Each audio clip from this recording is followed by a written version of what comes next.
আপনি কি জানেন পাহাড় সমান ঋণও শুধু একজন মানুষের নয়, বরং আমাদের প্রিয় নবীর শেখানো একটি দোয়ার কাছে মাথা নত করে ফেলে। হ্যাঁ, আপনি ঠিকই শুনছেন।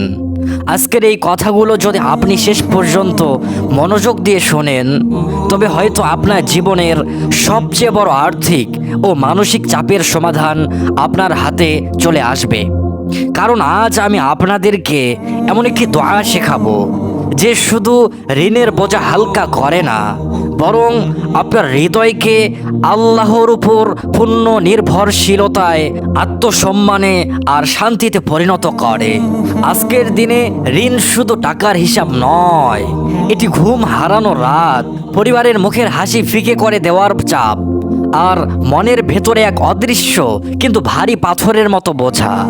আমরা জানি ঋণ শোধ করা জরুরি, ফরজ, কিন্তু যখন আয় কমে যায়, দায় বেড়ে যায়, অপ্রত্যাশিত খরচ মাথা চাড়া দেয়, তখন মানুষ হতাশায় ডুবে যায়। অনেকে অহংকারে, কেউ বা লজ্জায় কাউকে বলতে পারে না। মনে হয় জীবন যেন থমকে গেছে। কিন্তু ইসলাম কি শুধু ইবাদতের নাম? না, ইসলাম জীবনের প্রতিটি সংকটে বাস্তবসম্মত ও রুহানি সমাধান নিয়ে এসেছে।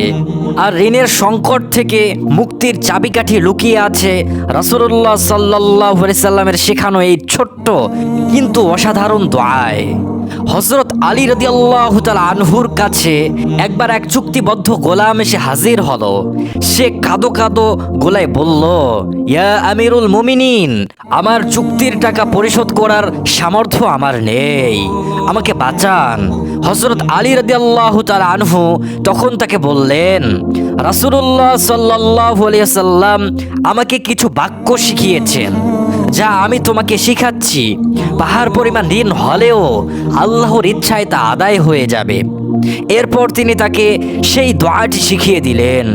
ইমাম তিরমিজি রাহিমাহুল্লাহ এই হাদিসটিকে হাসান বলেছেন। আর সেই দোয়াটি আজ আপনারা ও আমার জীবনের জন্য এক মহা ঔষধ। দোয়াটি খুব সহজ, কিন্তু এর গভীরতা অসীম। আল্লাহুম্মা কফিনি বিহালালিকা আন হারামিক ওয়াগনিনি বিফজলিকা আম্মা সিওয়াক। অর্থ, হে আল্লাহ, আপনার হালাল রিজিক দিয়ে আমাকে হারাম থেকে বাঁচিয়ে নিন, আর আপনার অনুগ্রহে আমাকে এমনভাবে ধনী করুন যেন আমি আপনার বাইরে কারো মুখাপেক্ষী না হই। লক্ষ্য করুন, এখানে শুধু টাকা চাওয়া হয়নি, চাওয়া হয়েছে হালাল রিজিক, হারাম থেকে নিরাপত্তা, আর সবচেয়ে বড় কথা, আল্লাহ ছাড়া অন্যের মুখাপেক্ষী থেকে মুক্তি। ইসলামী মাইন্ডসেট বলছে সমস্যা সমাধানের চাবি কখনোই শুধু সংখ্যায় নেই, তা আছে আপনার নিয়তে, আপনার ভরসায়, আর আপনার সৃষ্টিকর্তার সাথে সম্পর্কে। যখন আপনি এই দোয়াটি পড়বেন, তখন আপনি শুধু ঋণ মুক্তি চাইছেন না, আপনি চাইছেন আপনার হৃদয়কে শুধু এক আল্লাহর দিকে ফিরিয়ে আনতে।